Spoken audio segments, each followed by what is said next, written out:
पूर्व वक्ताओं ने बहुत कुछ कहा, उसको मैं दोहराना नहीं चाहूँगा। ये प्रजातांत्रिक व्यवस्था है।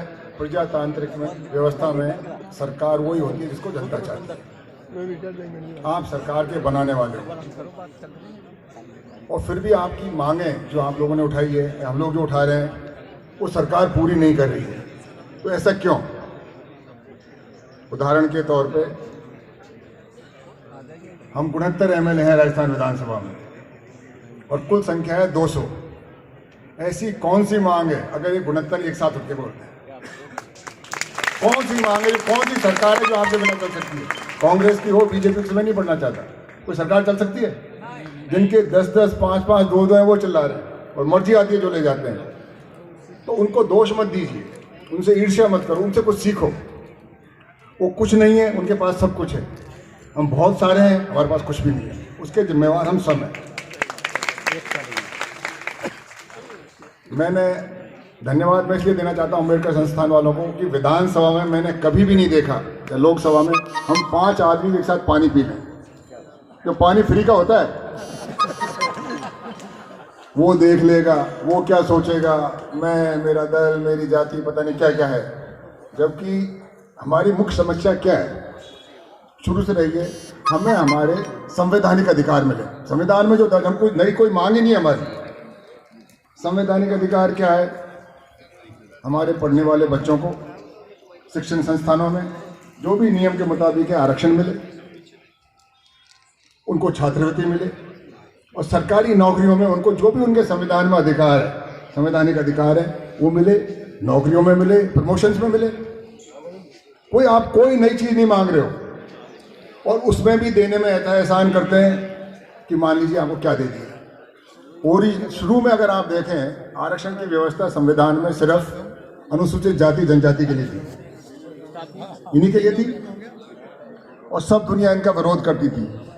विरोध करने वालों ने सबने आरक्षण ले लिया, ओबीसी ने ले लिया, ईडब्ल्यूएस ले लिया, और अभी भी आरक्षण का विरोध कर रहे हैं। हम किसी के खिलाफ नहीं है, हम इतने लाचार क्यों हो गए? मैं और लोगों का तो कुछ नहीं कहूँगा, सरकारी कर्मचारियों के बारे में कुछ नहीं कहूँगा। हम जो जनप्रतिनिधि हैं, हमें एक चीज का डर है, टिकट नहीं देंगे। इनको दिन में बुला लो, रात में बुला लो, जूतों के समेत बुला लो, बिना कपड़े बुला लो, आ जाते तैयार हैं। कहीं भी बुला लो, यहाँ बुला लो, दिल्ली बुला लो, बहरोड में बुला लो, और ये जीतते आपके वोट से। टिकट से आप लड़ते हो, जीतते हो वोट से। वोट के मालिक आप हो। ऐसा हमारा मालिक क्यों कमजोर हो गया? मालिक मतलब जनता, बहुसंख्यक तबका। अभी क्या भागचंद जी बता रहे थे कि 32% आबादी है। भागचंद जी अपने फिगर्स करेक्ट कर लो, 34% आबादी है। 20% अनुसूचित जाति की है, 14% अनुसूचित जनजाति। आप पुराने आंकड़ों पर चल रहे हो। हमको किसी का कुछ नहीं छीनना, हमें हमारा अधिकार लेना है। और कब मिलेगा? जब हम सब एक होंगे। आपको कोई दोष नहीं है जनता को, आप लोगों ने हमको पहुंचा दिया जहां पहुंचाना है। अगर हमको अधिकार नहीं मिल रहे तो हम जिम्मेवार हैं, जो आपके प्रतिनिधि कहलाते हैं। किसी के दोष नहीं है। हम अपना दायित्व कब निर्वहन करेंगे? जिस दायित्व के लिए, जिस जिम्मेवारी, आप कितने शौक से हमको वोट देते हो, जी जान लगा देते हो, निस्वार्थ वोट देते हो कि हमारा आदमी पहुंचेगा, हमारी बात उठाएगा। तो मैं किसी को, व्यक्ति को दोष नहीं देता, हमारी सामूहिक ये जिम्मेवारी है।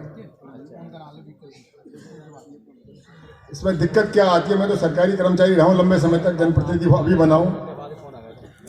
हर समाज के 10-10 संगठन है। जैसे अनुसूचित जनजाति का मैं बोलूं,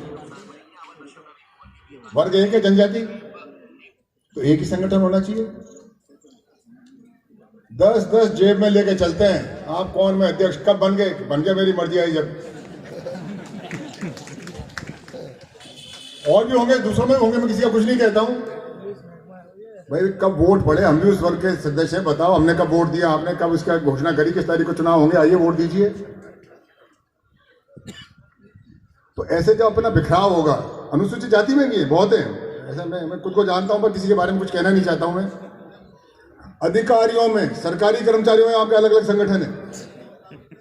क्यों नहीं ऐसा हो कि हमारी लड़ाई सामूहिक है, हमारे अधिकार सामूहिक है, तो एक ही संगठन हो पूरे राजस्थान में अनुसूचित जाति जनजाति है।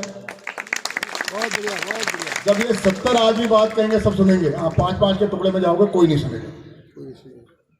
अधिकार तो एक ही संविधान में एक ही दिया है ना, एक ही वर्ग है सर ये, जो अनुसूचित जाति को है वो जनजाति को, जो जनजाति को है वो जाति को, अलग कुछ भी नहीं है आपका। अलग हमारी सोच है जो इस समाज को लेके पीछे जा रही है। इस मौके पे मेरा तो सिर्फ अनुरोध ये है आपसे, आप जो हमको बनाते हो आप हमारे ऊपर लगाम रखो। आप हमसे पूछा तो करो, साहब आपको 6 महीने हो गए, 1 साल हो गया, 2 साल हो गए, आपने क्या किया? आप रिपोर्ट कार्ड हमसे नहीं लोगे, हमें निरंकुश छोड़ दोगे आप, तो फिर जो निरंकुश आदमी होता है वो करेगा वही करेगा।